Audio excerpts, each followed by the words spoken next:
tema da minha mensagem hoje é enxergando a verdade. Lucas capítulo 11, versículo 29, acompanhe comigo, por favor. Lucas 11, 29, diz assim: Como a multidão aumentava, ele começou a dizer: essa é uma geração perversa, ela pede um sinal, mas nenhum sinal lhe será dado a não ser o sinal de Jonas. Olha para cá rapidinho. Olha que interessante. Como a multidão aumentava, ele começou a dizer: geração perversa. Parece que em vez de ele ficar feliz com a igreja crescendo, né? Agora é a hora de apertar o povo. Pode ver, Jesus ele não tinha assim, olha, agora se eu falar tal coisa que o pessoal vai ficar meio chateado, meio triste. Não, a multidão aumentava e ele estava chamando o povo de perverso. Confrontando. Este é o estilo do evangelho. Isso é o evangelho, né? É o arrependimento para depois o reino dos céus. Muitos, infelizmente, empregam apenas a segunda parte e esquecem que o evangelho é isso daqui. Mas volta comigo. Lucas 11, 29. Como a multidão aumentava, ele começou a dizer: essa é uma geração perversa, ela pede um sinal, mas nenhum sinal lhe será dado, a não ser o de Jonas. Porque assim como Jonas foi um sinal para os ninivitas, também o Filho do Homem será para essa geração.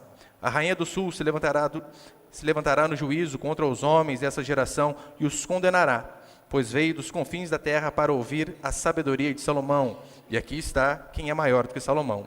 Os homens de Nínive se levantarão no juízo contra essa geração e a condenarão, pois se arrependeram com a pregação de Jonas. E aqui está quem é maior do que Jonas. Até aí, está bom. Olha para cá, por favor.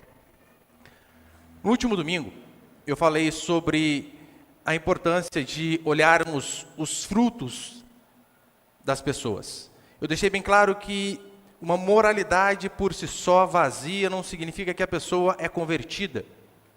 Que uma pessoa que faz coisas boas não significa necessariamente que ela nasceu de novo, mas todo aquele que nasceu de novo é óbvio que este vai fazer coisas boas. E eu terminei dizendo que a verdadeira felicidade está na obediência ao Senhor, porque é isso que muitos procuram, felicidade. E Jesus vai deixar bem claro, quando uma mulher vem e diz, né, olha, bendita são os seios que te amamentaram, falando a respeito dele. Ele diz, sim, Maria foi feliz por conta disso, por me gerar no seu ventre. Só que mais feliz do que ela são aqueles que ouvem as minhas palavras e as praticam. Ou seja, a verdadeira felicidade do ser humano, aquilo que completa você por dentro e por fora, aquilo que vai trazer sentido para a sua vida, é obedecer a Deus. Mesmo que essa obediência às vezes nos custe suor e lágrima. Mas é a obediência a Deus que vai nos trazer a felicidade. E aqui nós vemos Jesus, continuando o seu sermão, né? É apenas continuação, nós temos o subtítulo aí, mas é o mesmo sermão. Mas o princípio continua o mesmo.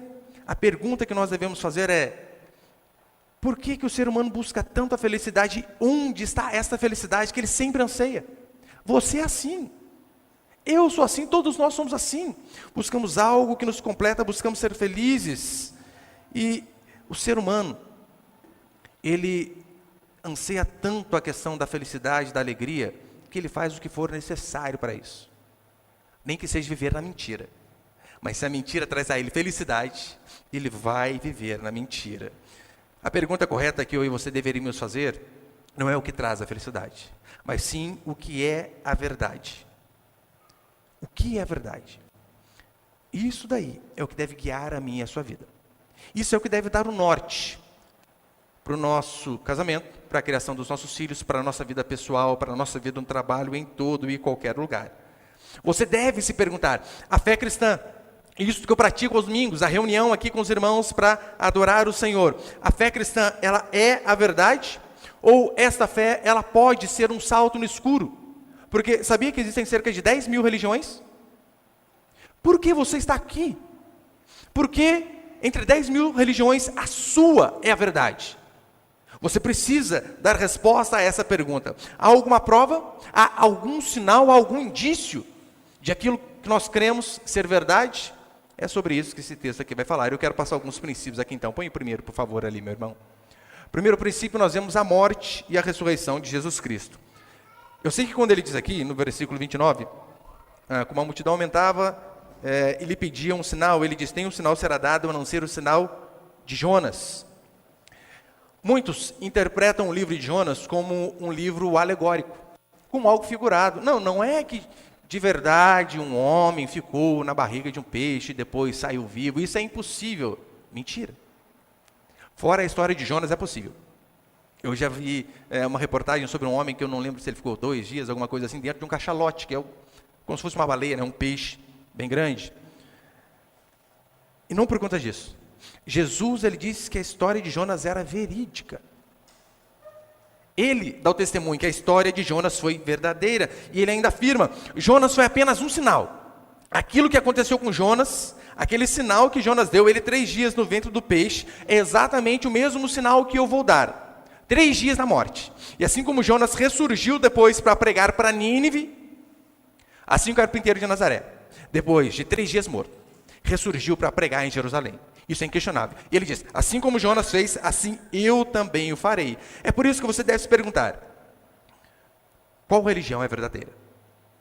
Eu devo acreditar mais na religião ou mais na filosofia? O que pode me dar amparo? O que pode sustentar a minha fé? Os pensamentos dos homens? A religião por si só, o que seria a religião? É Deus revelar algo. Isso é religião. Nós não descobrimos a verdade, Deus revelou a nós. Por quê? Nós jamais descobriríamos por nós mesmos, porque pecadores. O pecado corrompeu todas as nossas faculdades. Então não tem como nós descobrirmos a verdade. Então por isso Deus precisou se revelar. A filosofia é diferente. A filosofia, ela parte do pressuposto de que o homem senta, estuda, raciocina e então ele chega à conclusão, descobrir a verdade. Mas não só isso. Dentre várias religiões. Por que o Islã não é verdade? O Islã fala sobre o pós-morte. Sabia? Eles dizem. No céu, se você for fiel aqui, você vai possuir várias virgens. Por que nós podemos dizer que eles erraram?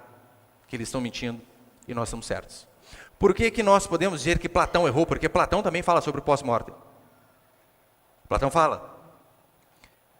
Por que nós podemos dizer que tanto a filosofia de Platão, como o pós-morte islâmico, como o nada do ateu estão errados? Por que nós podemos dizer isso? Porque o cristianismo é a única religião que você consegue comprovar através de fatos. Fatos. E eu digo fatos, não apenas fatos bíblicos, mas fatos extra-bíblicos. Historiadores que justamente não criam em Jesus Cristo. A fé cristã é a única religião baseada num evento histórico, onde foi testemunhada por centenas de homens que morreram por dizer que aquele carpinteiro havia morrido na sexta, mas os meus olhos viram ressurreto no domingo. E essas pessoas perderam suas vidas, perderam famílias, esposa, filhos, simplesmente por dizer, eu o vi de pé novamente. O que eles ganharam com isso? Nada. Se fosse mentira, tem a possibilidade. Tem a possibilidade. Aquele bando ali de crente ali inventou uma mentira. Tem essa possibilidade? Tem. Mas o que eles ganharam com essa mentira? Eles não ganharam nada, absolutamente nada, apenas perderam. O ser humano, ele mente para conquistar alguma coisa, ou para se ver livre de algo. Ninguém mente para se prejudicar. Ninguém. Esses homens perderam tudo alegando que eles viram a Jesus Cristo. Eles foram testemunhas oculares, né? De olho, eles viram. Eu sei que hoje em dia, né, quando a gente diz, olha, o fulano vai dar um testemunho. Hoje em dia a conotação não é a mesma do sentido aqui da Escritura. Hoje em dia, quando você ouve, o fulano vai dar um testemunho na igreja. Ele vai contar a vida dele, o que aconteceu, como que ele era antes, como que ele bebia, como que ele fazia um monte de coisa errada. E então Jesus veio e ele foi transformado. Não estou dizendo que isso é errado de tudo, né? Não é.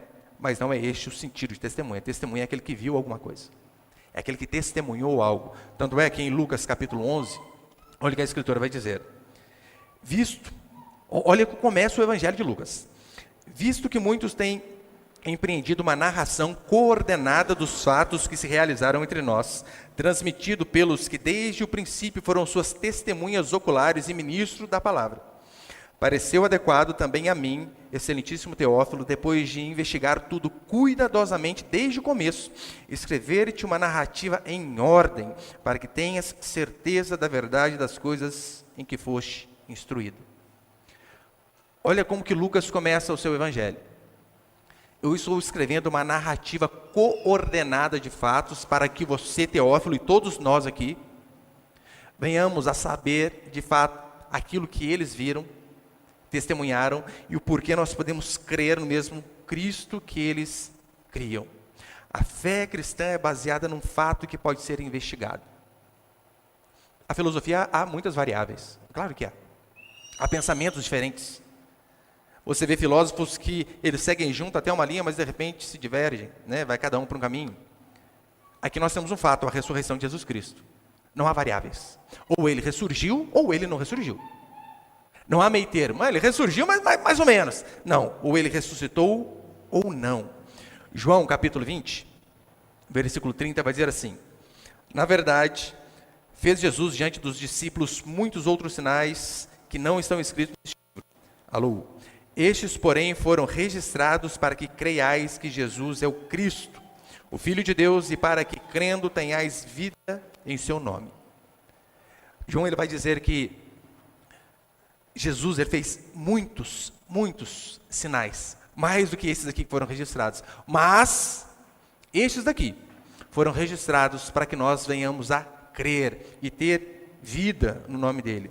É por isso que a sua fé, a nossa fé, ela é algo sólido, é algo firme, é algo que se pode discutir, é algo que se pode averiguar, é algo que se pode checar por fontes bíblicas, históricas e por fontes seculares. Essa é a segurança que eu e você temos. Olha a diferença, o iluminismo, eles deixaram de crer na revelação da Escritura e mudaram a crença. A crença deles era crer em si mesmo, porque iluminismo, né, fomos iluminados. Ou seja, nós podemos colocar a religião de lado. Por quê? Porque agora nós conseguimos pensar por nós mesmos e então chegar a uma conclusão. Eles diziam que crer em Deus era algo ultrapassado e diziam que era loucura. Mas veja, crer em Deus como nós queremos é loucura. Mas crer que um peixe, através de milhões de anos, se transforma num dinossauro é sabedoria. É isso que o seu professor diz. É isso que ele ensina. Mas como assim? O peixe saiu da água e virou o Tiranossauro Rex? Ah, mas eles são milhões de anos, ó. Milhões de anos. Pode dar quantos milhões de anos você quiser. Não vai acontecer isso. Crer que uma mente inteligente fez todas as coisas, eles dizem que é apenas uma crendice. Mas dizer que nós viemos de uma ameba, de uma explosão, é sabedoria. Crer que o caos gerou ordem, eles dizem que isso é inteligência. Eu não preciso nem dar muito argumento científico para você, basta apenas lógica. É por isso que na escola eles não ensinam lógica, sabe por quê? Porque se você aprender lógica na escola, você sai da escola. Por isso que eles não ensinam. Imagina o seguinte: eu chego aqui com um bolo de chocolate, cobertura, morango picadinho em cima, chantilly. E você diz: nossa, pastor, que bolo maravilhoso. De onde ele veio? Eu falo: pensa no que eu vou falar, não duvide, porque é verdade. Estava passando um caminhão que entrega compras perto de casa, e de repente os moleques fizeram uma armadilha lá da minha rua e colocaram bombinha, dinamite, um monte de coisa, o pessoal bem perdido lá no meu bairro, né? E na hora que o caminhão passou, explodiu, né? Foi para o alto. E nisso que ele foi macarrão, arroz, mas tinha material de um bolo ali. E esse material ele foi se juntando enquanto ia subindo as coisas. E de repente, ele foi caindo, né? O trigo juntou com o ovo, que juntou com o fermento, e ele caiu, e como tinha explodido e tinha ali algo quente, aquilo fez com que a massa crescesse um pouco, e depois que a massa cresceu, caiu a cobertura exatamente desse jeito que está aqui. O que você ia falar para mim? Pastor, você fumou o que antes de ir para a igreja, né? É isso que os evolucionistas creem. Exatamente desse jeito. É um absurdo. Mas nós, por cremos em uma mente inteligente, em um design inteligente, que há um criador por detrás de todas essas coisas, nós somos os ignorantes. Nós somos os que não pensam. O homem moderno, ele abandonou esse livro aqui, o livro de Deus, e preferiu crer no livro de Darwin, A Origem das Espécies. E o próprio livro Darwin diz, eu não tenho provas irrefutáveis. O homem moderno, ele decidiu não acreditar nesse livro de Deus e acreditar no Capital de Karl Marx, que aquilo ali ia trazer realmente a paz que a sociedade procura aí no muitos livros de autoajuda. Sabe o que é interessante? Antes da Revolução Francesa, a igreja oprimia muito o povo, oprimia mesmo. E então, o que eles fizeram? Os revolucionários, eles trocaram as crendices do catolicismo simplesmente para acreditar nas loucuras de Rousseau. Eles trocaram apenas a crença. Ambos estavam sem razão. Eles abandonaram os ídolos católicos para acreditar no ídolo da mente humana. Porque nós não precisamos de Deus. Nós não precisamos de revelação. Nós temos a inteligência. Aí você vai ver o resultado. Decapitação, morte, fome, miséria, desgraça para tudo que é lado. Diante dessa opressão católica, Robespierre voltou para si mesmo, dizendo, não precisamos de Deus. Lutero, em contrapartida, voltou para a Escritura. E por esse motivo, eu e você estamos aqui hoje. O segundo, põe ele, por favor, meu irmão, o segundo princípio. Segundo, a incredulidade dos homens. Lembra aqui, anteriormente, um mudo tinha falado. Um cego de nascença tinha enxergado na frente daquelas pessoas. Eles viram, mas calma aí. Os pais do menino confirmaram, ó, isso aqui ele nasceu cego, mas ele acabou de enxergar agora. E então mesmo vendo cego enxergando, mesmo vendo mudo falando, mesmo vendo morto ressuscitando depois de 4 dias, este povo diz, nos dá um sinal. É muita incredulidade. Mas é muita incredulidade, é absurda. Mas o coração dos incrédulos são esses que sempre pedem sinais. E esses corações estão lotados hoje dentro das igrejas e às vezes aqui também. Às vezes o seu coração é assim. É o tempo todo querendo pedir sinais, confirmação. Olha, põe a Deus à prova. Faça um teste com Deus. Que absurdo é esse? Quem fica procurando o sinal é descrente. Quem busca sinal é incrédulo. Mas eu sei que na hora do desespero, a pessoa busca tudo, né? Um filho morrendo, um problema de saúde, alguma coisa grave. Os ímpios, via de regra, eles vão buscar em cartomante, vão buscar em Chico Xavier. Anteontem, eu estava lendo com meu filho aquele conto de Machado de Assis, né, a cartomante, bem espírita o conto, mas a literatura é fabulosa. E basicamente é isso, né? Tinha um homem chamado Miguel, e ele estava tendo um caso com a mulher do melhor amigo dele, Vilela, e ele não acreditava de jeito nenhum em cartomante, nessas coisas aí, coisa que Rita, a mulher, cria. Só que então ele descobre que Vilela está desconfiado. E Vilela manda uma carta para ele, não tinha WhatsApp na época, né? Manda uma carta para ele dizendo, vem depressa que eu tenho algo a te falar. E ele no meio do caminho, ele escorrega para cartomante e diz, não, vou falar com essa mulher aqui. Fala isso, vai ficar ruim pro meu lado. E a mulher diz, não vai acontecer nada, vai tudo de boa, fica em paz. Não acontece nada, ele vai e morre, a mulher morre, o cara mata os dois. Ou seja, cartomante, furada, né? Furada. Mas o ímpio, diante de aflições, ele busca essas coisas. O que tem de crente, quando está passando por um problema, por uma angústia, que busca falso profeta também não está escrito. Ai, de monte. De monte. Um dos motivos que eu parei de fazer programação ao vivo na rádio foi porque o povo ligava, pastor, tira uma palavra, vai ler a Bíblia, preguiçoso. Preguiça. O povo quer de tudo que é jeito. Buscar esses profetas, e então como eles já estão angustiados, esses homens do inferno, sabendo que estão angustiados, daí que aproveitam para tirar tudo que podem. Daí está o crente correndo atrás de falso profeta, correndo atrás de versículo isolado. Daí faz até as mandingas, né? Ai, Deus, fala comigo. Aqui. Hoje mesmo estará comigo no paraíso. Não, sei que não é de Deus, não. Vamos dar outra aqui. Muda, né? Muda. Caixinha de promessa. Você tem? Você não tem, né? Caixinha de promessa, não, né? Aquele monte de versículo isolado, fora de contexto, e texto fora de contexto, é pretexto, não devemos usar dessa forma. Temos que lembrar de 1 Timóteo que Paulo diz assim: sabemos, porém, que a lei é boa se alguém se utiliza dela de forma correta, de modo legítimo.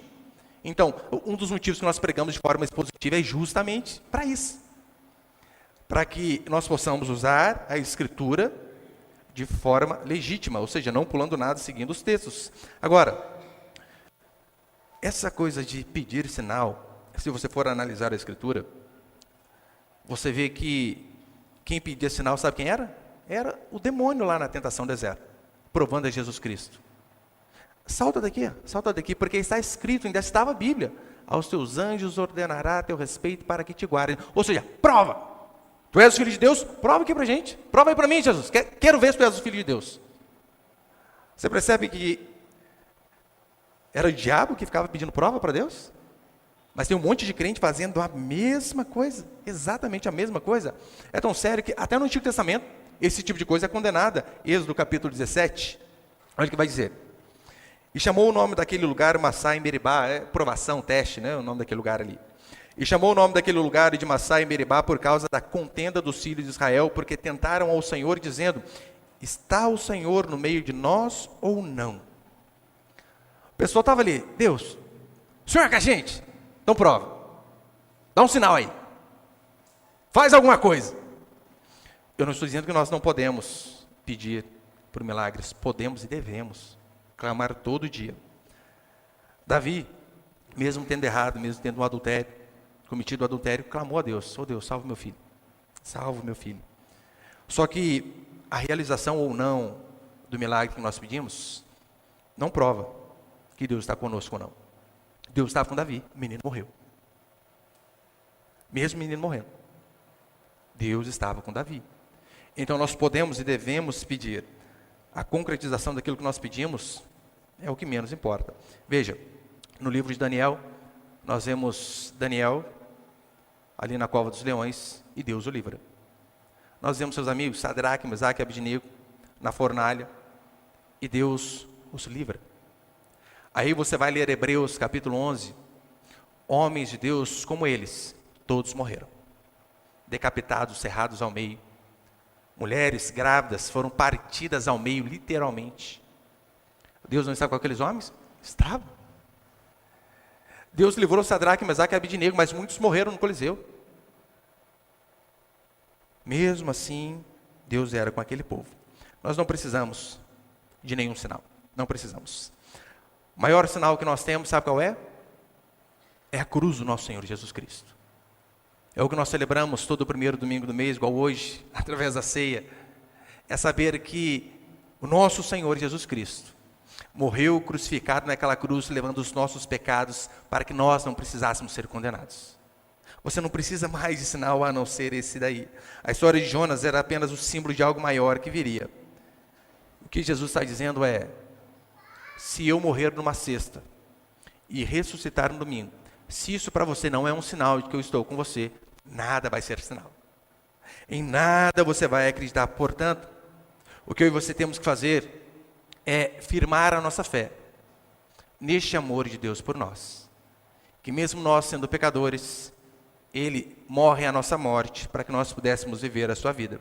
O que eu e você temos que fazer é firmar a nossa fé no fato de que Ele fez tudo por nós quando nós ainda éramos rebeldes e pecadores. E se Ele fez quando nós éramos perdidos, ora, o que Ele não pode fazer agora? Muito mais. Portanto, eu e você não precisamos de sinal para confirmar que Deus está conosco. Nós precisamos apenas crer, porque Ele sempre está. Amém, meus irmãos? Terceiro, os que dão desculpas serão condenados. Os que dão desculpas serão condenados. Veja, todos, sem exceção, vocês que estão aqui são prova viva disso. Mas todo ser humano, ele, de uma forma ou de outra, teve a oportunidade de ouvir o Evangelho. Até quem não sabe ler, até o surdo. Eu vou mostrar para você. Todos tiveram a oportunidade de ouvir o Evangelho. Jesus aqui ele vai citar os ninivitas, que os ninivitas eram um povo muito perverso. Os ninivitas, Nínive era a capital da Síria, E pensa num povo perverso. Eram eles. Aqui Jesus está dizendo, vocês, povo pervertido, vocês não têm desculpa. Por quê? Porque Jonas foi até vocês. Vocês são indesculpáveis por conta disso. A Bíblia vai relatar que esses assírios, eles eram tão ruins, tão maus, que eles matavam crianças para não precisar cuidar delas. O aborto aí, é a mesma coisa. Não vai dar trabalho, arranca. Que até 3 meses não é gente. E depois, o que pode formar, gente? Depois de 3 meses? Gente pede acerola? Qual das 2? É só um. Eu já falei para os irmãos, na Colômbia aprovaram o aborto até 6 meses, e um amigo me dizia que nos Estados Unidos eles estão com um projeto de lei, não lembro qual estado que era, para aprovar o aborto até os 9 meses. 9. Já sai a lei Herodes, pode matar 2 anos para baixo. Tem até nome, né? Sugestivo. Eles eram perversos. Eles matavam crianças para não precisar cuidar. Eles, quando capturavam os inimigos, eles vazavam os olhos, furavam, literalmente, para que essas pessoas não pudessem fugir. Imagina, um exército conquistava o outro. Vão ser nossos escravos? Sim, mas furem os olhos deles. Por quê? Assim eles não vão para lugar nenhum. Eles cortavam a orelha, cortavam língua, esfolavam a pessoa viva. Esses eram os ninivitas, os assírios. Perversos que só vendo. Eles enterravam pessoas vivas só com a cabeça para fora, para que a pessoa pudesse morrer lentamente, com sol, com chuva, com frio, com sol, com chuva, com frio. Aí Jonas, sem querer pregar, isso que é mais interessante, né? O pastor não queria pregar, gente, não queria. Jonas, sem querer pregar, ele vai obrigatoriamente, foi por livre e espontânea pressão. É por isso que não tem como a gente fugir, percebeu? Não dá para você fugir de chamar de Deus. Se você não vai por bem, você vai vomitado, mas você vai. E quanto mais a gente teima, pior é para a gente.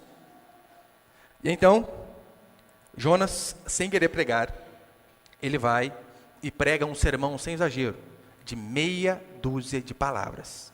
Não é figura de linguagem. Meia dúzia.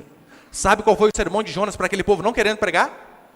Bravo, ele disse, 40 dias e vocês serão destruídos. Acabou. Esse era o sermão dele. 40 dias e vocês vão ser destruídos. E diz a Escritura que por conta de um sermão deste, aquele povo perverso que eu acabei de citar, eles se arrependem, eles choram, eles se vestem de pano de saco. O rei passa um jejum que deixa até os animais sem comer. E eles mudam de vida. Por conta de uma pregação de meia dúzia de palavras de um pregador que nem queria estar ali. Aí Jesus vem e diz, esses ex-pervertidos que se arrependeram por conta da pregação de Jonas, é esses que vão julgar a cada um de vocês que tem o privilégio de domingo após domingo ouvir o sermão e mesmo assim não mudam, e mesmo assim continuam escravos dos seus pecados. Vocês não têm escapatória, vocês não têm desculpas. Esses homens se arrependeram. Agora, eu sei que muitos eles usam da artimanha fraudulenta de que, mas existem muitos falsos pastores. Isso é mentira? Não é mentira, é verdade. É triste dizer isso, mas é verdade. E eles dizem, porque o pastor saiu com a fulana da igreja, fez isso, fez aquilo, roubou. E eles dizem isso, rejeitam a todos, dizendo que pastor nenhum presta. É apenas uma desculpa. Se você procurar, você sempre vai achar. É igual, já viu? Algumas mulheres que dizem, homem nenhum presta. Pode, nenhum que você conheceu prestou. Você não pode falar de todos. Não pode. Agora, o problema é que muitos, eles buscam defeitos na igreja, no pastor, na liderança, nos irmãos, para ter o álibi perfeito, para não precisar obedecer e não ficar na igreja. Se você procurar o defeito nessa igreja, você vai achar? Sim ou com certeza? Lógico, vai. Se você procurar defeito no pastor, você vai achar, lógico ou com certeza? Os dois. Vai achar. Agora, essa historinha de que eu fiquei desiludido com a igreja, por isso eu não frequento nenhuma. Isso é mentira. Isso é desculpa para ficar fora do corpo, para não ser cobrado por e para viver no pecado. Toda pessoa que vem com essa historinha, você pode ter certeza, é apenas uma desculpinha, porque eu fora do corpo, ninguém me cobra. Agora aqui, Você põe a ovelhinha lá, põe uma roupa sem lã. A esposa do pastor vê, já vai mandar mensagem para você depois, na hora. Na hora. Agora, se você não tem ninguém ali, quem que vai cobrar você? Ninguém. Então, é cômodo. Ah, mas na igreja tinha briguinha. Paulo e Barnabé, eles brigaram, sabia disso? Moisés era um estressadinho. Ou você não ia participar da igreja de Moisés também? Moisés era estressado. E Jesus falou, toca na rocha, ele ficou bravinho. E pau, deu uma cacetada lá. A igreja de Corinto, você olha aquela igreja, ela fala, gente, nós que somos um anjo. Somos um anjo perto daquela igreja. Pedro negou Jesus Cristo. O tesoureiro da igreja de Jesus roubou a igreja. Você percebe que se você vivesse na época de Jesus Cristo, você ia ter um álibi para você não frequentar a igreja? Você ia ter uma desculpa. Não, eu não vou. Judas, é ruim. Se o cara passa a mão na igreja, imagine mim. Pedro, para que eu vou frequentar uma igreja? O líder é um frouxo. Você ia ter desculpa. Mas a Escritura diz que no juízo os ninivitas perguntarão: por que vocês, ó povo de Pindamonhangaba, ó povo da internet que vai ver depois, por que vocês não se arrependeram dos seus pecados? E se você retrucar da seguinte forma: olha, eu não achei pastores nem igrejas boas o suficiente, eles vão dizer assim para você: nosso pastor nem queria pregar para a gente, e quando ele pregou e nós nos convertemos, ele ficou irado, ele não queria que a gente convertesse, e nós nos arrependemos. Lembra Jonas? O povo converte, o pastor fica bravo. Não, era para converter. Esse era o pastor deles. Nós somos indesculpáveis. A rainha do sul, ou a rainha de Sabá, dependendo da versão, diz que ela veio de longe para ouvir a sabedoria de Salomão, e Jesus diz, está aqui quem é maior do que Salomão. Veio de longe. Ah, pastor, aqui não tem igreja boa perto de casa. Ora, ande mais. Olha, tem família aqui da nossa igreja que vem de Campos do Jordão. 1 hora para vir e 1 hora para voltar. Tem gente de Taubaté. Aí você mora no bairro da igreja e não quer vir, porque está cansado. O homem é indesculpável. Indesculpável. Não busque a igreja mais perto da sua casa. Busque a igreja mais próxima da Escritura. E nem que para isso você tenha que andar quilômetros. Nem para isso você tem que gastar pernada. E quarto e último princípio para encerrar, põe ele, por favor.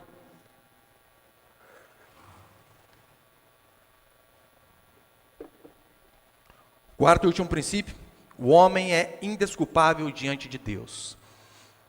Por que eu falei aquela hora que todos ouviram o evangelho e por conta são indesculpáveis? Pastor, mas e o índio que mora lá na aldeia que nunca chegou gente lá? O senhor está dizendo que ele é indesculpável diante de Deus? Sim, ele é indesculpável. E o cego? Sim, ele é indesculpável. O surdo? Todos são indesculpáveis. Por quê? Olha o que Paulo vai dizer em Romanos capítulo 1, versículo 19. Porquanto que de Deus se pode conhecer é manifesto entre eles, porque Deus lhe manifestou. Porque os atributos invisíveis de Deus, assim o seu eterno poder, como também a sua própria divindade, claramente se reconhecem desde o princípio do mundo, sendo percebido por meio das coisas que foram criadas. Tais homens são, por isso, indesculpáveis. Ainda que você nunca tenha entrado dentro de um lugar de culto, ainda que você seja um ignorante que não saiba ler, ou nunca teve acesso a uma Bíblia, o que Paulo está dizendo é que os atributos invisíveis de Deus, assim como o seu eterno poder, a sua divindade, são conhecidos por meio das coisas que foram criadas. Você tem a obrigação de olhar para este universo amplo, complexo, olhar para si mesmo e dizer: eu não posso ter vindo macaco. Essas coisas não podem ter surgido de uma explosão, é impossível. Como assim tanta ordem? Olha como é o nosso sistema solar. Os planetas girando ali não entram em colisão. Olha como é a Terra.